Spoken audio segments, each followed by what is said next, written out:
High বন্ধু, চলে এলাম তোমাদের সামনে আরেকটা ভিডিও নিয়ে।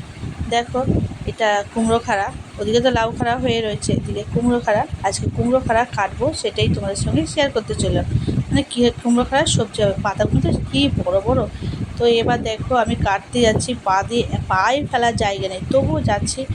ওইদিকে যে পুরো খানায় যে চলে গেছে, মানে পুকুরের মাঝে যে চলে গেছে, সেই খাড়াটাকেই টানতে আমি পারিনি, আমার ছিঁড়ে গেছে। কারণ এতটা বড় আর এতটা সেই গাছ পানাগুলোকে আঁকড়ে ধরেছে গাছগুলো, যে তাকে আমি টেনেই সামনের দিকে আনতে পারিনি।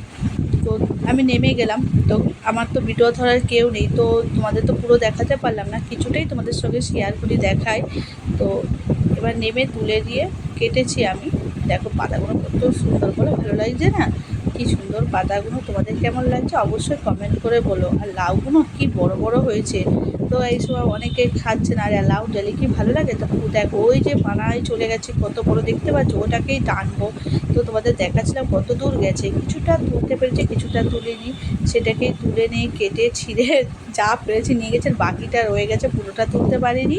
তো যাই হোক, এবার তুলে নিয়ে চলে গেলাম আমি রান্না জোগাড় করতে, মানে আমি রান্না করবো তার জন্য এগুলো পরিষ্কার করে কাটতেও তো অনেকটা সময় লাগে। তো যাই হোক, পানাগুলো একটু সবুজ, আর সবুজ দেখলে চোখ চলে জুড়ে যায়। তো কেটে এবার চলো আমি ঘরের দিকে রওনা হলাম। তো কী করবো, এত হাঁপিয়ে গেছিলাম, টানতে পারছিলাম না, এত দূর চলে গেছে, কী বলবো। তো এদিকে সোয়াবিনের সেদ্ধ বসিয়ে দিয়েছিলাম, কেটে সব চলে এসেছিলাম বেগুন টেগুন কেটে। তো এই দেখো আমি সব কেটে রেডি করে কটা গাছে বেগুন হয়েছিলাম, তুলেছিলাম, দেখাইনি তোমাদের। তো তেল দিয়ে এবার আমি খাড়াটাই রান্না করব আগে, তারপরে আমি সোয়াবিনটা রান্না করব।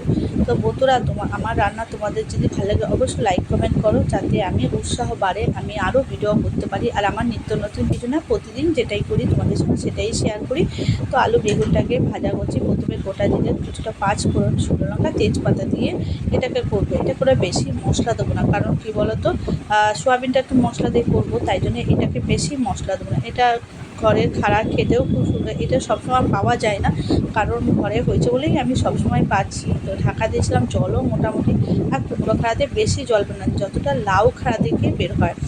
তো দেখতে পাচ্ছ এটা অনেকটাই সময় লেগেছে, কুমড়ো খাড়া একটু শক্ত টাইপের হয়, তো একটু টাইমও লাগে, অনেকটাই টাইম লাগে। তোমাদের সঙ্গে তো কেটে কেটে মানে ভিডিও করে আমি দেখাই, যেহেতু পুরোটা দেখাতে পারি না। তো এই দেখো সামান্য একটু জল দিয়ে আমি বসিয়ে দিয়েছিলাম। তো এটা একটা এরকম মানে থাকবে, বেশি বসবে না। তো দেখো হয়ে গেছে, কুমড়ো খাড়াটা আমি নামাবো। আমার আজকে দুটোই রেসিপি, আর কিছু করিনি। ছেলেটাকে স্কুল থেকে আনতে অনেক দেরি হয়ে যায়, কী গরম লাগছিল। তো না করেও রান্না করে আমি স্কুলে যে যাব সেটাও হয় না, কারণ এমন টাইমে স্কুল ছুটি হয়।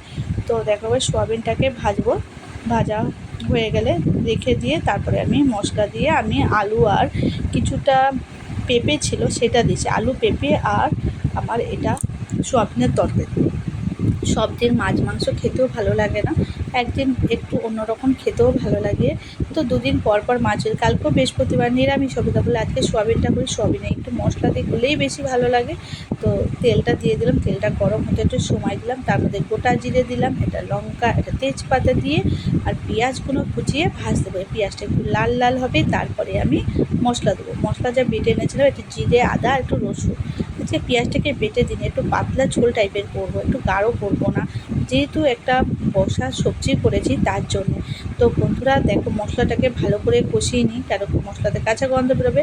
একটু সামান্য জল দিয়ে একটু কষিয়ে নিয়েছিলাম, একটু মাংস মতনই রান্না করবো, জানো তো।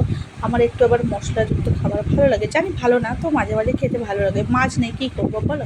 তো দেখো মশলাটাকে ভালো করে সবজির সঙ্গে মাখিয়ে দিয়ে এবার এটা একটু সামান্য হয়ে যাওয়ার পরেই আমি সোয়াবিন দেবো, কারণ সোয়াবিনটাও মশলার সঙ্গে ভালো করে মিশিয়ে তারপরে জল দেবো। এই যে সোয়াবিনটা দিয়ে দিলাম।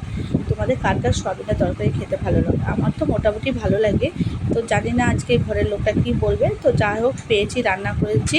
তো এই রান্না হচ্ছে আমার। তো সোয়াবিনটাকে ভালো করে মশলার সঙ্গে কষে এবার জল দিয়ে আমি বসিয়ে দেবো। তা শুভ দুপুর বন্ধুরা, ভালো থাকবে। দেখো কত জল দিয়েছি আমি, কারো একটু পাতলা ঝোল করবো। তো অনেকটা হয়ে গেছে, তা পুরো মাংসের ঝোল লাগছে না, কেউ বলবে এটা সোয়াবিনের ঝোল, লোকে দেখলে মনে হবে মাংসের ঝোল। দেখো কত সুন্দর হয়েছে। তা শুভ দুপুর বন্ধুরা, ভালো থেকো, সুন্দর থেকো, আর অবশ্যই ভালো লাগলে লাইক কমেন্ট করো। আবার দেখাবে তোমাদের সঙ্গে অন্য কোনো ভিডিওতে। বাই।